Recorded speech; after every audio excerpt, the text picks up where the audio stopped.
एक बहुत ही बड़ी गैंग को पकड़ा है, जिनका बेसिकली वारदात करने का तरीका ये था कि वो लोग किसी भी आदमी को फेसबुक के माध्यम से संपर्क किया करते थे एंड उसका चैटिंग करने के बाद व्हाट्सएप नंबर वगैरह पता करके फिर उसमें एक लेडी बात करती थी एंड वो लेडी उनको एक तरीके से अपनी बातों में झांसे फंसा के फिर ये बोलती थी कि आपको गिफ्ट भेजा जा रहा है और वो गिफ्ट होता था कि आपको $1 लाख US भेजे जा रहे हैं एंड वो जो बाहर से आपको भेजे जाएंगे एंड जैसे ही वो गिफ्ट ऐसा बोला जाता था कि वो गिफ्ट एयरपोर्ट पे है और वहाँ पे पेंडिंग है तो कस्टम्स में आपको करीब 7-8 लाख रुपए की पेमेंट करनी है। जैसे ही आप वो पेमेंट करेंगे तो वो गिफ्ट आपको रिसीव हो जाएगा। तो इसी लालच में आके आदमी भी अपने पैसे 7-8 लाख रुपए ट्रांसफर कर देता था और इस तरीके से वो लोग आगे भी इसमें पैसा मांगा करते थे। तो इसमें हमने कुल 8 अरेस्ट करी हैं, जिसमें से 2 लोग इसमें ऐसे हैं जो नाइजीरियन जिनका बैकग्राउंड है, नाइजीरिया से आए हैं वो लोग, और एक इसमें घाना से आए हैं।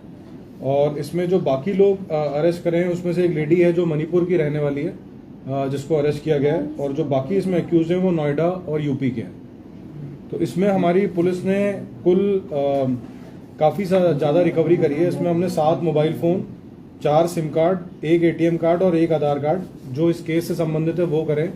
और ओवरऑल रिकवरी की मैं बात करूं तो इसमें 33 मोबाइल फ़ोन और रिकवर करें और 33 सिम कार्ड, 3 पासपोर्ट और 50 पासबुक और 50 चेकबुक, इसके अलावा 50 ATM कार्ड भी उन सब से बरामद करें। और जब इन सारा डेटा जो जितना हमने लिया है, जितने बैंक अकाउंट्स हैं, सिम कार्ड्स हैं, मोबाइल्स हैं, उनको जब एनालाइज किया गया तो उसमें पाया गया है कि इन लोगों ने लगभग 25 करोड़ का फ्रॉड किया हुआ है आज तक। टोटल जो इनने बाकी लोगों को भी चूना लगाया, अकाउंट डिटेल्स वगैरह देख के सारी। और इसमें हमारी जो रिकवरी रही है वो करीब 1.5 लाख रुपए रही है इस केस से संबंधित। तो इसमें बेसिकली जो ये गैंग थी काफ़ी बड़ी थी, जिनने इतना बड़ा साइबर फ्रॉड ये लोग कर रहे थे। एंड इसमें जब हमने I4C से भी डेटा लिया, जो MHA की यूनिट है, और उसमें लगभग इनके जो टोटल लिंकेजेस आए हैं वो करीब 1580 के करीब लिंकेजेस आए हैं ऑल ओवर इंडिया जो इनने फ्रॉड किया है। तो ये बहुत ही बढ़िया सफलता हमारी साइबर पुलिस स्टेशन की रही है इसमें, और बहुत ही बेहतरीन कार्रवाई रही है इसमें हमारी। इसमें टोटल कितने लोग इन्वॉल्व रहे हैं और कब से ये ऑपरेट कर रहे थे? देखिए, इसमें टोटल जो हमारी अभी गिरफ्तारी रही है वो 8 लोगों की रही है, और इसमें यह भी है कि अभी 2 से 3 मुलजिम अभी और अरेस्ट करने बकाया हैं। और मेरे हिसाब से ये जो कार्रवाई कर रहे थे पिछले 2-3 सालों से ये कार्रवाई कर रहे थे इस टाइप की, जो ये फ्रॉड इन्होंने करके रखा था। ये जो 8 लोग हैं ये एक साथ मिले कैसे आपस में, और ये क्या एक ही जगह के हैं? देखिए, इसमें जैसा कि मैंने पहले ही बताया कि ये सब इसमें से 2 नाइजीरिया के हैं, एक घाना का रहने वाला है, एक लेडी जो है वो मणिपुर की है, और इसमें कुछ 2 लोग नोएडा के हैं और 1 दिल्ली का और 1 मुंबई का। आपस में कनेक्ट कैसे किया? देखिए, एक दूसरे कनेक्ट इसमें ऐसे ही हुआ कि हमने पहले एक एक्यूज पकड़ा, फिर उससे पूछताछ के बाद गैंग कैसे तैयार हुआ? गैंग कैसे बना लिया? देखिए, इसमें जो बेसिकली जो नाइजीरियन रहते हैं वो बहुत सारे कानपुर में रहते हैं, तो मोस्ट ऑफ द एक्यूज जो हैं वो कानपुर दिल्ली से ही अरेस्ट हुए हैं, और उन्हीं से इनका आपस में लिंकेज होता था। कोई अकाउंट प्रोवाइड करने वाला था, कोई सिम मोबाइल प्रोवाइड करने वाला था। तो इस तरीके से इनका आपस में ही एक नेक्सस बना हुआ था कि कुछ लोग ऐसे थे, जैसे इसमें हमने एक आदमी पकड़ा है जो सफरुद्दीन करके था, जो एक CSC सेंटर चला रहा था। उस CSC सेंटर में इसका काम यही था कि ये आधार कार्ड का एड्रेस चेंज करता था लोगों का, और उस एड्रेस चेंज करने के बाद नए खाते खोलता था बैंक के, और ये खाते आगे बेच देता था। तो ये जिसको आगे बेचता था उसको कोई और सिम प्रोवाइड करने वाला था। तो इस तरीके से आपस में सारे कनेक्ट होते थे। तो इसमें जैसे जो एक लेडी मणिपुर की हमने पकड़ी है, उसका काम सिर्फ इतना था कि वो फ़ोन पे बात करके आदमियों को कन्विंस करती थी कि वो एक तो गिफ्ट के लिए जो कस्टम्स का पैसा है वो पे कर दे। जो फर्स्ट टाइम पकड़े गए पहले भी इनमें कोई गिरफ्तार पहली बार हुए? ये सारे गिरफ्तार पहली बार। सर, 2018 से अगर 21 की बात करें तो 3 साल के अंदर 5 गुना ज्यादा उछाल आया धोखाधड़ी और ऐसे साइबर ठगी के मामले जी। तो किस तरीके से आप प्रयास कर रहे हैं कि किस तरीके से लोग जागरूक हो सकते हैं, लोगों से बच सकते हैं? देखिए, सबसे पहले तो हम जागरूकता के लिए आप ही हमारा सबसे बड़ा माध्यम है, इसलिए हम ये सारी मीटिंग्स भी करते हैं ताकि ज़्यादा से ज़्यादा लोगों को पता चले कि किस तरीके की साइबर ठगी चल रही है। जब लोगों की नज़र में आता है कि इस टाइप का क्राइम भी हो रहा है तो वो और सतर्क रह सकते हैं। उसके अलावा हमारी जो साइबर अवेयरनेस के लिए है, हमारा फरीदाबाद पुलिस का यही अभी मोटो है कि हम 3-4 हमारे पिलर्स ऐसे हैं कम्युनिटी पुलिसिंग के, जिसमें हम लोगों को ज़्यादा से ज़्यादा जागरूक करना चाहते हैं और जिसमें साइबर क्राइम एक बहुत ही अहम विषय है। तो उसके लिए हम लगातार जागरूकता कॉलेजेस में और स्कूल्स में हम कर रहे हैं। मोडस ऑपरेंडी क्या रहती थी इनकी? ये सेल्फ कंसेंट से ट्रांसफर कराते थे या एक बार उनका खाता पता लग गया तो फिर उसमें से भी नहीं, देखिए, इसमें इनका जो मोडस ऑपरेंडी था वो यही होता था कि सबसे पहले ये लोग आइडेंटिफाई करते थे फेसबुक पे कि इनको कोई अपना शिकार मिले, फिर उसके बाद उसके से चैटिंग करता था एक बंदा जो गॉडविन मेंशा करके है, जो घाना का रहने वाला है। वो चैटिंग करके इनका नंबर वगैरह ले लेता था और फिर उसमें फ़ोन पे बात करती थी जो लेडी थी मणिपुर की, जिसका नाम था युरथिंगला वैराओ। वो फ़ोन पे बात करती थी और वो फिर ये लोग पैसे ट्रांसफर करवाते थे। ये तरीका तो काफी पुराना, यानी कि अभी भी लोगों में अवेयरनेस नहीं है। जितना नंबर ये 1548 नंबर है, बहुत बड़ा नंबर है जी। और इस तरह का जो सेम ट्रेंड है काफी टाइम से चल रहा है। देखिए, इस टाइप का जो क्राइम है जिसको हम नाइजीरियन फ्रॉड भी बोलते हैं, इस टाइप का क्राइम काफ़ी ज़्यादा पूरे इंडिया में ही अभी चल रहा है और ये सारे केसेस ऑलमोस्ट आपको सब डिस्ट्रिक्ट में कहीं ना कहीं कोई इसका शिकार जरूर मिलेगा। तो इससे यही समझ में आता है कि अवेयरनेस अभी हमारी लोगों की थोड़ी कम है इस बारे में, या फिर उस टाइम जब जिससे वो बात कर रहे हो तो उनको नहीं शायद समझ में आती है चीज़, क्योंकि हम भले ही ऐसे कितने ही अवेयर हो जाएं लेकिन कभी कभार ये होता है कि हम भी जल्दबाजी में कुछ ना कुछ गलत चीज़ कर देते हैं। तो मे बी ये उसी का शिकार हुए हैं, लेकिन ये है कि इस टाइप के क्राइम्स अभी भी चल रहे हैं। जिस तरह आपने बात की 25 करोड़ की ट्रांजैक्शन है, अभी इनके खातों में कितने अमाउंट है या क्या सीज किया गया है उस अमाउंट को?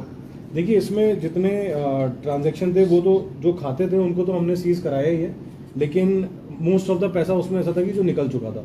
तो उसमें मतलब ये, क्योंकि ये जो हमने ट्रांजैक्शन लिए काफ़ी पुराने भी लिए हैं, जस्ट ये पता करने के लिए इन्हें आज तक कितना फ्रॉड कर चुके हैं अभी तक। ठीक है। और यूज इंडिया कहाँ किया है हमने उस मैक्सिमम पैसे? हाँ जी, मकान बनाया, क्या किया उस पैसे जो निकाल लिया इन्होंने? 25 करोड़ जैसे बता रहे हैं, एक बड़ा जी, अमाउंट है, जी। तो कहाँ तो करोड़ों रुपए निकाल लिए होंगे इन्होंने। देखिए, इसमें मैं वही बोल रहा हूँ कि अभी सारे जितने भी एक्यूज हैं हमारे सारे हाथ नहीं आए। 2-3 लोग ऐसे हैं जो अभी भी बचे हुए हैं, लेकिन इनका पैसा यूज करने का जो सारी डिटेल्स हैं वो कहीं ना कहीं यही रही है कि जब वो यहाँ पे रहते हैं उनके और भी खर्चे होते हैं, किसी की प्रॉपर्टी भी हो सकता है हो। उस विषय में हमने ज़्यादा डिटेल्स अभी पता नहीं करी है, लेकिन उस पर भी हम काम कर रहे हैं, तो हम उसमें जरूर। ये जो फ्रॉड्स हैं ये सभी स्टेट्स के हैं या specific? ये सारे स्टेट्स के हैं। जैसे कि मैं आपको अगर डेटा बताऊं तो यूपी में ऑलमोस्ट 450 कंप्लेंट्स हैं सिर्फ इन्हीं की, जो इनके डेटा से अटैच होती हैं। राजस्थान में 175 हैं और तेलंगाना में 150 हैं और दिल्ली में भी 150 के आसपास है। हरियाणा में कितनी? हरियाणा में कुल 30 कंप्लेंट्स हैं जो इससे रिलेट हो पा रही हैं। तो ये काफ़ी बड़ा नंबर है जिसमें ये फ्रॉड अभी चल रहा है और इसमें ऑलमोस्ट 70 के आसपास FIR रजिस्टर्ड है ऑल ओवर इंडिया। सिर्फ 70 ही FIR है? जी, FIR रजिस्टर्ड कम है लेकिन कंप्लेंट्स काफ़ी सारी अटैच होती हैं। तो भी जो बचे हुए हैं उन्हें कब तक गिरफ्तारी हो पाएगी? उनको भी हम जल्द से जल्द करेंगे। हमारे पास कुछ डिटेल्स उसमें आई हुई हैं, बट हम उस पर काम कर रहे हैं और उसमें भी देखिए हमें जल्दी सफलता मिलेगी। किस वीजा पे बाहर आए? देखिए, इसमें हाँ एक चीज़ जो एक इम्पोर्टेंट चीज़ उसमें ये थी। देखिए, इसमें जो हमारे केस से संबंधित थी, जो हमने आदमी पकड़े थे या उनसे जो बरामदगी हो पाई वो इतनी ही हो पाई, लेकिन मतलब जो ट्रांजैक्शन मैं वही बता रहा हूँ कि ये काफ़ी लंबा टाइम से चलता आ रहा है इसका। तो उसमें जो ट्रांजैक्शन थी वो उसकी अमाउंट मैंने बताई है। फरीदाबाद पुलिस और कैसे एक involved हुई? जो मैं आपको बता रहा था कि इसमें जो वीज़ा के बारे में आपकी क्वेरी थी, उसमें ये था कि ये लोग बहुत सारे लोग इस पे आए थे, मेडिकल और एजुकेशन वीज़ा पे आए हुए थे और बहुत सारों का वीज़ा एक्सपायर हो चुका था। तो उन्होंने कुछ फर्जी कागजात भी बनाए थे अपने वीज़ा एक्सटेंड कराने के। तो इसलिए हमने इसमें दूसरी धाराएं भी ईजाद करी हैं, फोर्जरी की धाराएं भी हमने इसमें ईजाद करी और पासपोर्ट एक्ट की भी धाराएं ईजाद करी। फरीदाबाद पुलिस कैसे इन्वॉल्व हुई इसमें? करने का कोई इनके प्रॉपर्टी अटैच करने का भी कुछ है क्या कि भविष्य में इनकी प्रॉपर्टी अटैच की जाए इस केस से? देखिए, इसमें अभी ऐसा कोई प्रावधान तो नहीं है, जैसे हमारे NDPS के एक्ट में होता है प्रॉपर्टी अटैच करने का, वैसा कोई प्रावधान तो नहीं है। लेकिन हम इसमें जो भी नेसेसरी कार्रवाई होती है अकाउंट फ्रीज करने वाली, वो सारी मास्टरमाइंड कराते कौन है हैं। इस पूरे? सरगना कौन है इसके? देखिए, इसमें सरगना एज सच नहीं होता, जितनी मैंने भी पूछताछ करी है इन सारे क्रिमिनल से, तो इनका यही होता है किसी को 2-3 लोगों को कहीं से वो ट्रेन हो जाते हैं कि इस टाइप का फ्रॉड करना है, और आपस में इनका शेयरिंग बेसिस रहता है कि 10% एक का होता है, 15% अकाउंट देने वाले का होता है, 10% सिम देने वाले का होता है, तो इनका आपस में डिस्ट्रीब्यूशन इस तरीके कब से से सक्रिय थे, कितने साल से? ये लगभग मेरे हिसाब से 2 या 3 साल से सक्रिय हो गए। फरीदाबाद में कितनी कंप्लेंट्स हैं इनकी? सिर्फ फरीदाबाद का एक ही कंप्लेंट थी हमारे पास। जैसे आपने बताया तो इसका- 70 कंप्लेंट्स, 70 FIR हैं और 1500 70 FIR ऑल ओवर इंडिया है। All over India. तो आज तक कभी गिरफ्तार हुई नहीं है। देखिए अब कभी ना कभी गिरफ्तार होने थे, इस बार फरीदाबाद पुलिस ने कर लिए हैं। बहुत बढ़िया चीज़ आप है। कह रहे हैं कि ये कंप्लेंट है, लेकिन फरीदाबाद में इस तरह के केस बहुत दर्ज हुए हैं, इसका मतलब और भी गिरोह सक्रिय हो सकते हैं। बिल्कुल बिल्कुल, इस चीज़ से डिनाई नहीं किया जा सकता। अभी और भी वारदात हो सकती है। हाँ बिल्कुल हो सकती है, इस टाइप की गैंग्स काफ़ी ज़्यादा सक्रिय है।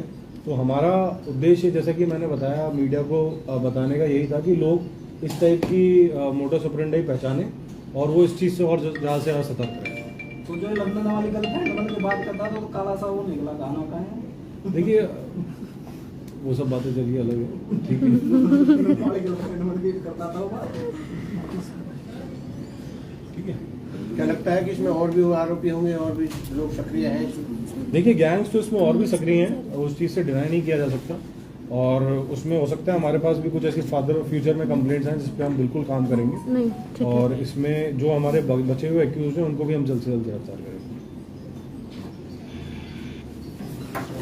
आपकी साइबर डील के लिए